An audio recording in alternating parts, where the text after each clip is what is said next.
dolzarb yangiliklari bilan dunyo yangiliklari o'z ishini boshladi. Eron prezidenti Ibrohim Raisi aviahalokat oqibatida halok bo'ldi. Batafsil ma'lumotlar. Bu dahshatli Putin va Si Szinpin uchrashuvidagi ishora shtatlarda vahima uyg'otdi. Isroil harbiy mahkamasi vaziri Netanyahuga tahdid qildi. Zelenskiy Rossiya front chizig'ida qo'shinlarimizni zaiflashtira olmaydi. Tojikiston chegara xavfsizligini kuchaytirmoqda. Eron prezidenti Ibrohim Raisi aviahalokat oqibatida halok bo'ldi.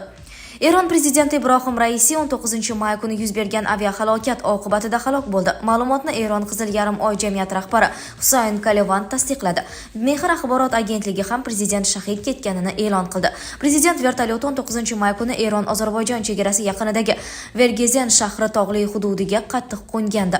Qutqaruvchilar 20-may kuni vertolyot halokatga uchragan joyni aniqlagan. Ma'lum bo'lishicha, vertolyot qattiq qo'nish chog'ida butunlay yonib ketgan. Bortda uchuvchilardan tashqari Eron prezidenti Ibrohim Raisi, tashqi ishlar vaziri Amir Abdullohyan, Sharqiy Ozarbayjon gubernatori Oyatulloh Al-Hoshim va Tabriz imomi Muhammad Ali Al-Hoshim bo'lgan. Aviahalokat oldidan Ibrohim Raisi Ozarbayjon rahbari Ilhom Aliyev bilan uchrashuvdan qaytayotgan edi. Davlat rahbarlari Aras daryosidagi to'g'on ochilishi marosimida ishtirok etgan. Halokatga uchragan vertolyotning joylashuvi aniqlangach, bortdagilar tirik qolgani haqida hech qanday alomat topmadi, dedi Eron Qizil yarim oy jamiyati Pir Husayn Kalevand. Eron prezidenti vafot etgan taqdirda Oliy rahnamo Xameneining roziligi bilan uning vakolatlarini birinchi vitse-prezident Muhammad Mahber o'z zimmasiga olishi aytilgandi. Eronda yangi prezidentlik saylovlari 50 kun ichida o'tkazilishi kerak bo'ladi.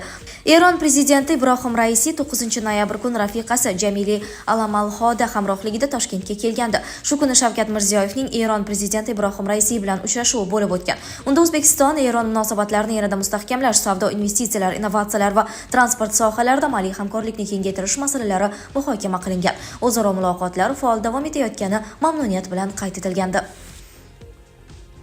Bu dahshatli Putin va Si Szinpin uchrashuvidagi ishora shtatlarda vahima uyg'otdi. Rossiya prezidenti Vladimir Putin va XXR raisi Si Szinpinning do'stona quchoqlashuvi AQSh uchun ulkan strategik mag'lubiyatning dalili bo'ldi. Bu haqda Naslediye fondining tahlilchisi Michael Pillsbury Fox News uchun bergan intervyusida ma'lum qildi, deb yozmoqda RIA Novosti. Ikki rahbarning bir-birini quchoqlashganini ko'rish strategik dahshatli. Odatda Xitoy yetakchisi Si Szinpin ko'proq o'zini tutadi. U quchoqlashni yaxshi ko'radigan italiyalik emas, u Xitoy kommunistlarining yetakchisi, ta'kidladi amerikalik ekspert. Pillsburyga ko'ra, Rossiya va Xitoy o'rtasidagi do'stlik Washington uchun katta xavf tug'diradi. Har ikki davlat ham shtatlar tomonidan xavfli strategik raqib sifatida qabul qilinadi, deya qo'shimcha qildi u. Bu g'amgin kun, deya xulosa qildi tahlilchi. Isroil harbiy mahkamasi vaziri Netanyahuga tahdid qildi. Isroil harbiy mahkamasi vaziri Benny Gantz agar bosh vazir Benyamin Netanyahu urush tugaganidan keyingi G'azodagi harakatlar rejasini taklif qilmasa, iste'foga chiqishi bilan tahdid qildi. Bu haqda Times of Israel xabar berdi. Gantz Isroil bosh vaziridan rejani 8-iyungacha taqdim etishni talab qildi. Uning fikricha, reja 6 ta strategik maqsadni o'z ichiga olish kerak. Jumladan, garovga olinganlarni ozod qilish, Hamasni ag'darish, G'azo sektorini delimilitarizatsiya qilish va uni nazorat qilish. AQSh, Yevropa ittifoqi, arab davlatlari va falastinliklar ishtirokida anklavning fuqarolik boshqaruvining xalqaro mexanizmini yaratish. Agar fanatiklar yo'lini tanlasangiz va xalqni tubsizlikka olib borsangiz, biz hukumatni tark etishga majbur bo'lamiz. Bu holda biz xalqqa yuzlanamiz va xalq ishonchini qozonadigan hukumat tuzamiz, dedi Gantz. Bunga javoban Netanyahu Gantz Hamasga ultimatum qo'yish o'rniga bosh vazirga ultimatum taqdim etishga qaror qilganini aytdi. Uning so'zlariga ko'ra, Gantzning talablari Isroilning mag'lubiyatini anglatadi. Benny Gantz ilgari surgan shartlar quruq so'zlar bo'lib, ularning ma'nosi aniq. Urushning tugashi va Isroilning mag'lubiyati, garovga olinganlarning ko'pchiligini ozod qilish, Hamasni daxlsiz saqlash va Falastin davlatini yaratish, dedi bosh vazir. Gantzning bayonoti Isroil mudofaa vaziri Yoav Gallant bosh vazirni Isroil G'azoga o'zining fuqaroligi va harbiy boshqaruvni o'rnatmasligiga ochiq va'da berishga chaqirganidan bir necha kun o'tib yangradi. Gantz va Gallantning fikricha, anklavning harbiy nazorati Isroil uchun xavfsizlik harakatlari oshishiga olib keladi. Zelenskiy Rossiya front chizig'ida qo'shinlarimizni zaiflashtira olmaydi. Ukraina prezidenti o'tgan haftada Ukraina qurolli kuchlarining Xarkov va Donetsk yo'nalishlarida pozitsiyalarini mustahkamlaganini ma'lum qildi. O'tgan haftada Ukraina qo'shinlari Xarkov viloyatida o'z pozitsiyalarini mustahkamlay oldi. Bu haqda Ukraina prezidenti Vladimir Zelenskiy 19-may yakshanba kuni Ukraina qurolli kuchlari bosh qo'mondoni Aleksandr Sirskiyning hisobotidan so'ng murojaatida ma'lum qildi. Prezidentning so'zlariga ko'ra, Ukraina qurolli kuchlari Donetsk yo'nalishida, xususan Rossiya qo'shinlari so'nggi bir necha kundan beri bostirib kirishga urinayotgan Chasiv Yar shahri hududlarida ham o'z pozitsiyalarini yaxshilagan. U o'z maqsadiga erishmayapti. Ukrainani Xarkov viloyatidan Donetsk viloyatigacha bo'lgan keng jabhada himoya qilayotgani uchun men har bir askarga, har bir serjantga yetarlicha jasur va qat'iyatli bir ofitserga minnatdorchilik bildiraman. O'z pozitsiyalarimizni saqlang, dedi Zelenskiy. Ukraina prezidenti shuningdek qutqaruvchilar, tez tibbiy yordam brigadalari feldsherlariga Rossiya o'qqa tutishidan keyin normal hayotni tiklayotgani, ta'mirlash ishlarida brigadalarga minnatdorchilik bildirdi.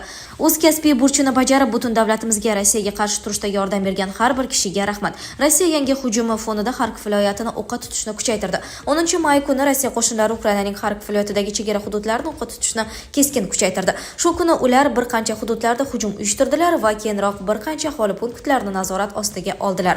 19-may kuni Rossiya qurolli kuchlari Xarkov viloyatining bir qator qishloqlariga zarbalar berdi.